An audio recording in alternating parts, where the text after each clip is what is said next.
The 3.1.2 and 3.2 jailbreak Spirit for both the iPhone and iPad could be coming anytime soon by comics. So far we don't see a release date yet, but it will be coming soon. The jailbreak will be an untethered version and will execute similar to the exploit found in the iPhone 1.0 days. But before you get too happy with the jailbreak, you still have to make sure you have the SHSH file stored on Cydia's server in order to maintain your jailbreak in the future. So in this video, I'll be telling you how to do that with Auto SHSH Grabber for your iPhone or iPad. First, let me explain what the current jailbreak situation is and how this would benefit you. iPhone 3GS, iPod Touch 3rd Gen, and iPad can only be restored on iTunes if Apple allows it. Because these devices must talk to Apple's server with your internet connection. For example, you will get a message saying, this iPhone is not eligible for the requested build if you try to restore to 3.1.2. a firmware that Apple no longer signs.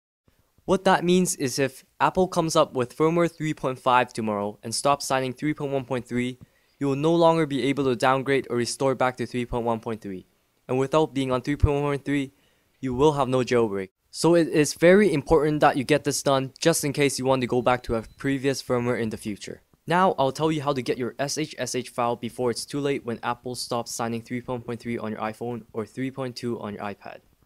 First off, find a computer running Windows, then head to I Hate Snow's website and get Auto SHSH Grabber. You can also download this file using the link in the video description below. You can choose to save this file anywhere on your computer. Run the file and you'll see the screen here. Make sure there's only one device in recovery mode and press OK. Next, you'll be asked if you have Java installed.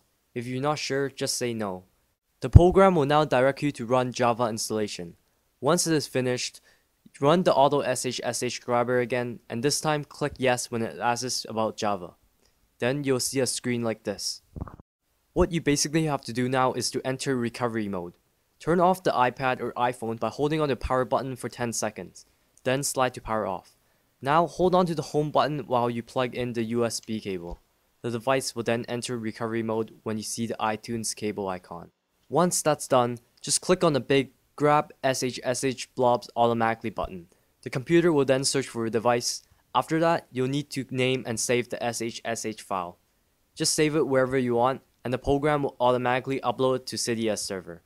Now you're all done. You have just uploaded your SHSH file to Cydia, which means that you can go back to the firmware that Apple currently signs whenever you want in the future. I recommend that you do this as soon as possible before it's too late.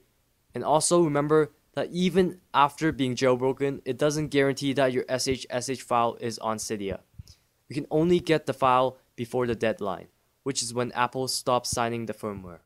That's it for the tutorial. All these things does sound very confusing, so check the video description if you're not sure on something. And feel free to ask a question below.